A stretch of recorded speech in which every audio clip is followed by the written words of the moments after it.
प्रिय विद्यार्थियों, आज हम राजनीति विज्ञान बीए पाठ प्रथम के प्रथम प्रश्न पत्र के चैप्टर राजनीति विज्ञान अर्थ, परिभाषा और क्षेत्र के बारे में जानेंगे। जैसा कि आप सभी जानते हो, राजनीति विज्ञान शब्द अंग्रेजी भाषा के पॉलिटिकल साइंस शब्द का हिंदी रूपांतरण है, जो पॉलिटिक्स शब्द से बना है।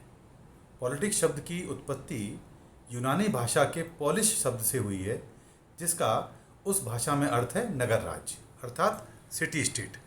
नगर राज्यों की स्थिति, कार्यप्रणाली एवं अन्य गतिविधियों से संबंधित विषयों का अध्ययन करने वाले विषय को यूनानी निवासी पॉलिस कहते थे। वर्तमान में राजनीति विज्ञान मानव के उन समस्त क्रियाकलापों का अध्ययन करने वाला विषय है जिसका संबंध उसके जीवन के राजनीतिक पहलू से होता है। गार्नर, जो कि एक प्रसिद्ध विद्वान रहे हैं, उन्होंने भी कहा है कि राजनीति विज्ञान की उतनी ही परिभाषाएं हैं जितनी की राजनीति के लेखक हैं। फिर भी अध्ययन की सुविधा की दृष्टि से राजनीति विज्ञान की विभिन्न परिभाषाओं को हम दो वर्गों में विभाजित कर सकते हैं। जैसा प्रथम वर्ग है जिसको कहते हैं परंपरागत दृष्टिकोण, और द्वितीय जो वर्ग है उसको कहते हैं आधुनिक व्यवहारवादी दृष्टिकोण। परंपरागत दृष्टिकोण के बारे में अब हम थोड़ा विस्तार से जानेंगे। इसको समझने के लिए फिर हमने अध्ययन की सुविधा की दृष्टिकोण से तीन भागों में विभाजित किया है। पहला विभाग है जो ये मान के चलता है कि राजनीति विज्ञान केवल राज्य का अध्ययन है। इसमें भी डॉक्टर गार्नर ने कहा है, परिभाषा दी है कि राजनीति विज्ञान का आरंभ व अंत राज्य के साथ होता है। दूसरा भाग है इसका, राजनीति विज्ञान केवल सरकार का अध्ययन है।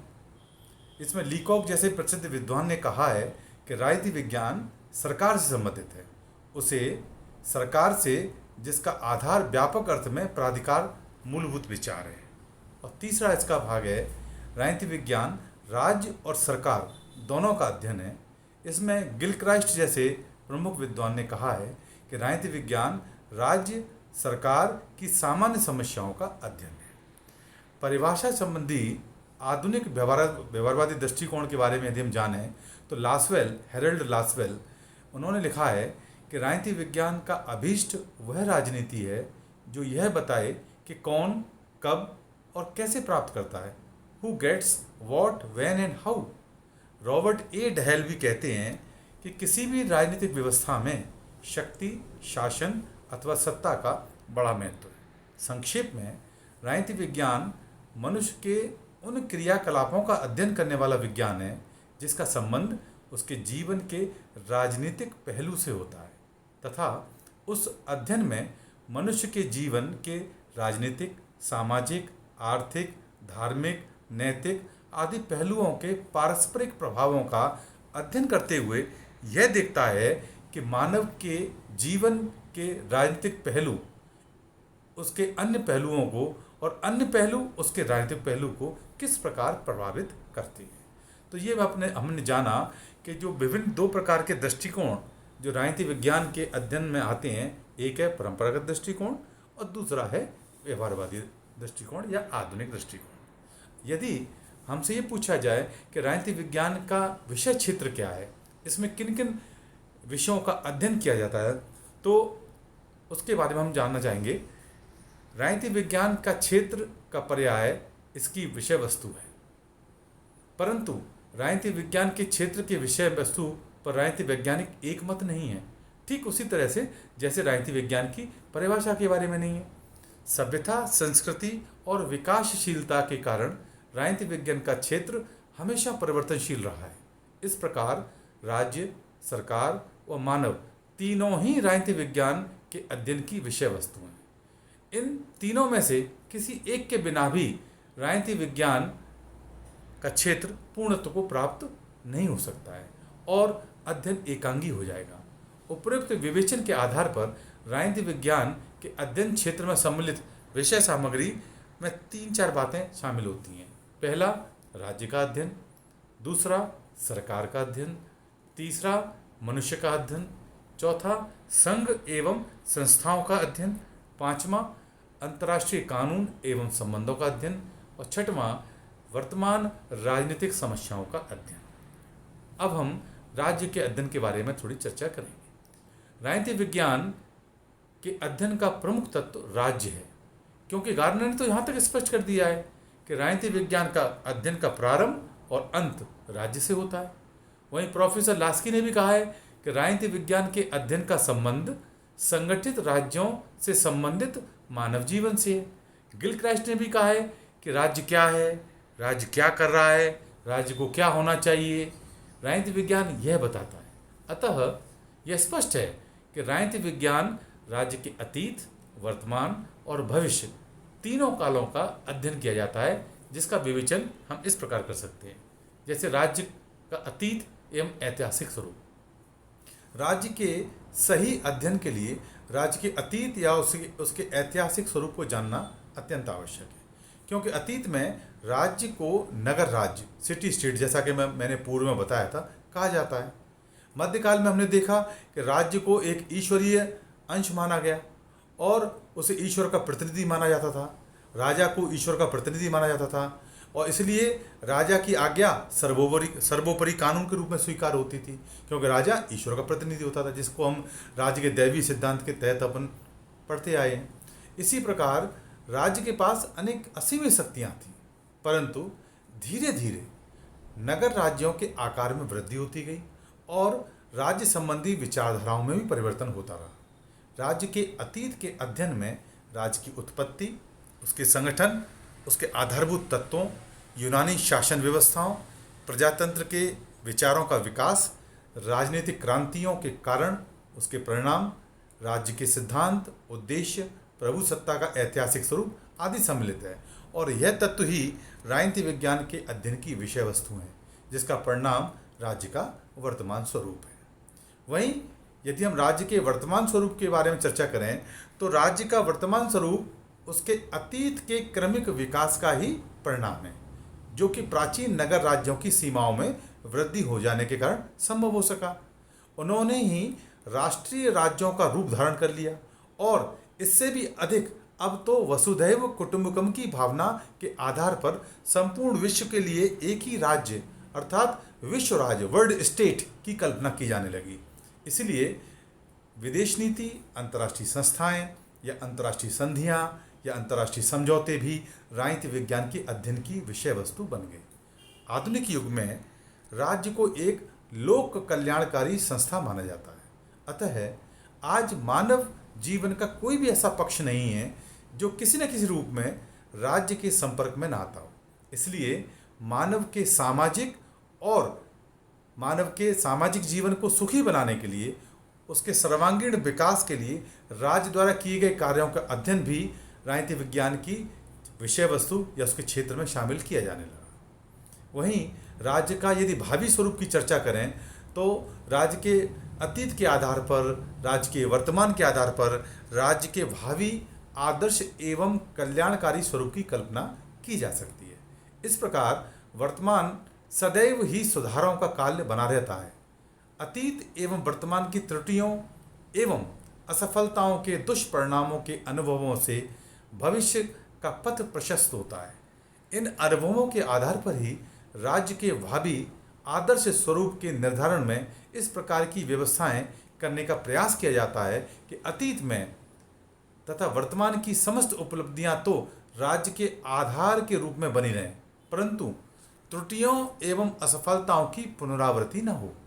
राज्य के अतीत और वर्तमान स्वरूप का अध्ययन के आधार पर ही भिन्न भिन्न राजनीतिक विचारकों द्वारा एक आदर्श राज्य के स्वरूप की भिन्न भिन्न रूपरेखाएं प्रस्तुत की गई हैं। इस प्रकार राजनीति विज्ञान राज्य के एक श्रेष्ठ, सुखद और कल्याणकारी एवं आदर्श स्वरूप की कल्पना करता है। उपयुक्त विवेचना से यह स्पष्ट है कि राजनीति विज्ञान का अध्ययन राज्य के अतीत, वर्तमान और भविष्य तीनों कालों का घनिष्ठ रूप से संबंधित है। वहीं इसकी विषय वस्तु में दूसरा महत्वपूर्ण जो तत्व आता है वह सरकार के अध्ययन में के बारे में यदि हम विचार करें तो राज्य के अध्ययन के साथ ही राजनीति विज्ञान में राज्य का अभिन्न अंग सरकार का भी अध्ययन किया जाता है। आप जानते हो कि सरकार के 3 अंग होते हैं, कार्यपालिका, व्यवस्थापिका, न्यायपालिका। तो इन तीनों अंगों का हम अध्ययन राज्य के स्वरूप के रूप में ही करते हैं। प्राचीन काल में जहाँ निरंकुश राजतंत्र थे, आज वहाँ लोकतांत्रिक सरकार हैं। उस समय राजा की आज्ञा ही सर्वोपरि कानून हुआ करती थी, परंतु आज सरकार के तीनों अंगों व्यवस्थापिका, कार्यपालिका, न्यायपालिका में शक्ति पृथक्करण के सिद्धांत क्रियाशील हैं और राजा की आज्ञा कानून न होकर लोकतांत्रिक सरकारों की वास्तविक शक्ति जनता में निहित है, संविधान में निहित है। संविधान लॉ ऑफ द लैंड है, मूलभूत आधारभूत कानून है जिसके आधार पर सरकारों का संचालन होता है, लोगों के अधिकारों की रक्षा होती है और उसका अंततः उद्देश्य लोगों के हितों की रक्षा करना होता है, विकास करना होता है। इसी क्रम में मनुष्य के अध्ययन की भी चर्चा की जाती है, क्योंकि मानव भी राज्य की एक प्रमुख इकाई है। मानवों के बिना राज्य की कल्पना भी नहीं की जा सकती। अतः मनुष्य राजनीति विज्ञान का प्रमुख तत्व है। मनुष्य का सर्वांगीण विकास एवं कल्याण करना ही राज्य का प्रमुख कर्तव्य है। परंतु जहाँ नागरिकों के प्रति राज्य के कर्तव्य होते हैं, वहीं राज्य के प्रति नागरिकों के भी कर्तव्य होते हैं। आप जानते होंगे कि विभिन्न संविधानों में मूल अधिकारों के साथ साथ नागरिकों के मूल कर्तव्यों का भी विवरण होता है। अपने भारतीय संविधान में भी इस प्रकार की बातें लिखी गई हैं। उनके पीछे भाव यही है कि राज्य और नागरिक दोनों के परस्पर एक दूसरे के प्रति अधिकार और कर्तव्य होते हैं। आदर्श नागरिक ही राज्य को आदर्श स्वरूप प्रदान कर सकते हैं और उसकी प्रगति में योगदान कर सकते हैं। वहीं संघों एवं संस्थाओं का अध्ययन भी राज्य की विषय वस्तु का एक प्रमुख क्षेत्र के रूप में देखा जाता है। प्रत्येक राज्य में अनेक समाज उपयोगी संस्थाएं होती हैं जो नागरिकों के उत्थान एवं विकास के लिए, उनके जीवन के उन्नयन के लिए, जीवन में गुणवत्ता लाने के लिए कार्य करती हैं। इन संस्थाओं में राज्य एक सर्वोच्च संस्था होती है और अन्य सभी संस्थाएं राज्य द्वारा ही नियंत्रित होती हैं। वहीं अंतर्राष्ट्रीय कानून और अंतर्राष्ट्रीय संबंधों का अध्ययन भी राज्य का एक प्रमुख विषय बन गया है। आज हम जब पॉलिटिकल साइंस पढ़ते हैं तो international relations, international treaties, international law, ये सब हम उसके अंदर अध्ययन के विषय क्षेत्र हैं, क्योंकि इनका भी एक महत्वपूर्ण भूमिका होती है। आधुनिक युग में कोई भी राष्ट्र पूर्णतः स्वावलंबी नहीं कहा जा सकता। विश्व के समस्त राष्ट्र किसी न किसी रूप में परस्पर निर्भर हैं। इस पारस्परिक निर्भरता के कारण ही आज एक राष्ट्र की घटना अन्य राष्ट्रों से प्रभावित हुए बिना नहीं रह सकते। आप देखते हो कि चीन में, वुहान में अभी कोविड नामक बीमारी का उदय हुआ और पूरा विश्व धीरे धीरे करके उससे ग्रसित होता चला गया। आज चीन और भारत के मध्य सीमा विवाद हो रहा है, तो उसका प्रभाव क्षेत्रीय जरूर है, लेकिन कहीं ना कहीं अंतर्राष्ट्रीय राजनीति से प्रभावित हो रही है। चाहे वो हिंद महासागर हो, चाहे वो साउथ चाइना सी हो, इन सभी जगह इस प्रकार के प्रभाव हमें देखने को मिलते हैं। इसलिए ये कहना कि सभी राष्ट्र स्वावलंबी हैं, ये संभव नहीं है। इनमें आपस में घनिष्ठ संबंध है। इस प्रकार विश्व के विभिन्न राष्ट्र पारस्परिक निर्भरता से एक दूसरे को घनिष्ठ रूप से संबंधित कर दिया है। यातायात एवं संचार के साधनों के माध्यम से आज समस्त राष्ट्र एक दूसरे के इतने निकट आ गए हैं और उनमें परस्पर विभिन्न प्रकार के संबंध स्थापित हो गए हैं। अतः विश्व के समस्त राष्ट्रों के पारस्परिक, सांस्कृतिक, व्यापारिक एवं राजनीतिक व विभिन्न प्रकार के अंतर्राष्ट्रीय संबंध राजनीति विज्ञान के अध्ययन के प्रमुख विषय बन गए हैं। वहीं इसके साथ ही साथ वर्तमान राजनीतिक समस्याओं का अध्ययन भी राजनीति विज्ञान का एक प्रमुख विषय वस्तु बन गया है। वर्तमान में राजनीति विज्ञान की समस्याओं का अध्ययन भी इसलिए बन गया है क्योंकि प्रत्येक राष्ट्र में, चाहे वहाँ शासन प्रणाली किसी भी प्रकार की क्यों ना हो, चाहे वो लोकतांत्रिक शासन व्यवस्था हो, निरंकुश तंत्र हो, चाहे वो कुलीन तंत्र हो, चाहे वो राजतंत्र हो, किसी भी प्रकार की शासन व्यवस्था क्या ना हो, स्थानीय या राष्ट्रीय स्तर की अनेक समस्याएं उत्पन्न होती ही रहती हैं। उदाहरण के लिए भारत में इस समय संप्रदायवाद, जातिवाद, क्षेत्रवाद, भाषावाद, आतंकवाद, सीमा संबंधी विवाद, जैसा कि हम आजकल देख ही रहे हैं, इन सारी समस्याओं से भारत ग्रसित है। और ऐसा नहीं है केवल भारत ही है, विश्व के तमाम देश अपने अपने क्षेत्रीय और अंतर्राष्ट्रीय समस्याओं से किसी न किसी रूप में ग्रसित हैं। चाहे वो राजनीतिक समस्या हो, चाहे वो आर्थिक समस्या हो, चाहे उस देश की वो सामाजिक समस्या हो, तो प्रत्येक देश में किसी न किसी प्रकार की समस्याएं उत्पन्न रहती हैं। इसी प्रकार विश्व के अन्य देश भी अपनी अपनी समस्याओं से जूझ रहे हैं। इसलिए राष्ट्रों की स्थानीय व अंतर्राष्ट्रीय स्तर की समस्त राजनीतिक समस्याओं का अध्ययन हमारे राजनीति विज्ञान की विषय वस्तु में शामिल हो गए हैं। निष्कर्ष रूप से यह कहा जा सकता है कि अब राजनीति विज्ञान का क्षेत्र समुदाय, समाज, श्रमिक संगठन, राजनीतिक दल, दबाव समूह, हित समूह आदि सभी का अध्ययन सम्मिलित है। जिसको कई बार हम कहते हैं कि राजनीति विज्ञान में न केवल राज्य, सरकार या मानव के राजनीतिक व्यवहार का अध्ययन होता है, बल्कि इसके साथ साथ अन्य अनौपचारिक संगठनों का अध्ययन भी इसमें शामिल होता है, जिस प्रकार की चर्चा अभी मैंने की है। इसके साथ ही आधुनिक व्यवहारवादी दृष्टिकोण की नूतन प्रवृत्तियों ने स्वतंत्रता, समानता और लोकतंत्र जैसी नवीन अवधारणाओं तथा मानव जीवन के गैर राजनीतिक पक्षों को भी उसी विषय वस्तु के रूप में सम्मिलित करके राजनीति विज्ञान के क्षेत्र को अधिक व्यापक बना दिया है। पहले इतना व्यापक नहीं था। जैसे पूर्व की परिभाषाओं मैंने अभी आपको बताया, वो गार्डनर ने कहा था कि राजनीति विज्ञान का प्रारंभ और अंत राज्य से ही होता है, वो संकुचित परिभाषाएं थी। लेकिन आज जिस प्रकार राजनीति विज्ञान के क्षेत्र का दायरा बढ़ गया है, विभिन्न चीज़ें इसमें शामिल हो गई हैं, तो अब इसका स्वरूप भी बढ़ गया है। पहले सैद्धांतिक रूप से केवल राज्य, सरकार, संप्रभुता, बहुलवाद, इन चीज़ों को अध्ययन किया जाता था, परंतु अब ऐसा नहीं है।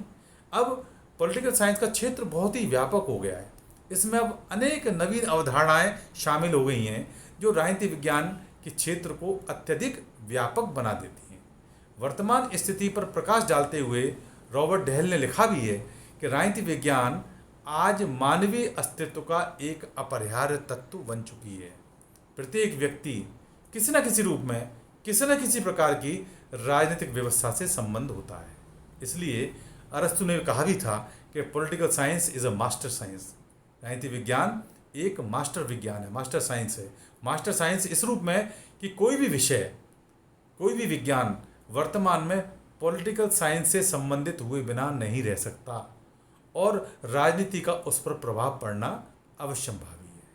इस प्रकार छात्रों, विद्यार्थियों, हमने देखा कि राजनीति विज्ञान क्या है, उसकी परिभाषा क्या है, उसका क्षेत्र क्या है, विषय वस्तु क्या है, इनमें किन चीज़ों का आज हमने विस्तार से, इन सभी चीज़ों का आज हमने विस्तार से अध्ययन किया है।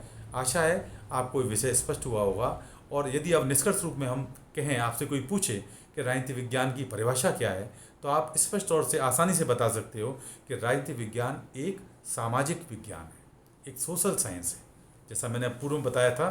क्योंकि ये ऐसा विषय है जिसका प्रमुख तत्व राज्य सरकार तो है ही, लेकिन मनुष्य है। क्यों? राज्य सरकार किससे बनते हैं? मनुष्यों से मिलकर बनते हैं। मनुष्य नहीं है तो राज्य सरकार का अस्तित्व भी नहीं है। इसलिए, और जहाँ मनुष्य है, जहाँ समाज है, इसलिए पॉलिटिकल साइंस क्या हो गया? सामाजिक विज्ञान हो गया। क्यों? इसमें राज्य सरकार के साथ साथ मनुष्य के व्यवहार का, और व्यवहार भी कौन सा? राजनीतिक व्यवहार का अध्ययन करते हैं। और उस राजनीतिक व्यवहार को प्रभावित करने वाले अन्य अनौपचारिक संस्थाएं हैं, उनकी कार्यप्रणालियों का भी अध्ययन करते हैं। और अध्ययन कैसा होता है? वैज्ञानिक होता है। वैज्ञानिक का मतलब है क्रमबद्ध, व्यवस्थित और अर्थपूर्ण अध्ययन। तो हम कह सकते हैं निष्कर्ष रूप से कि राजनीति विज्ञान एक सामाजिक विज्ञान है, जिसमें हम राज्य, सरकार, मनुष्य के राजनीतिक व्यवहार के साथ साथ हम अन्य अनौपचारिक संस्थाओं का क्रमबद्ध, व्यवस्थित व अर्थपूर्ण अध्ययन करते हैं। आशा है आपको विषय स्पष्ट हुआ होगा। धन्यवाद।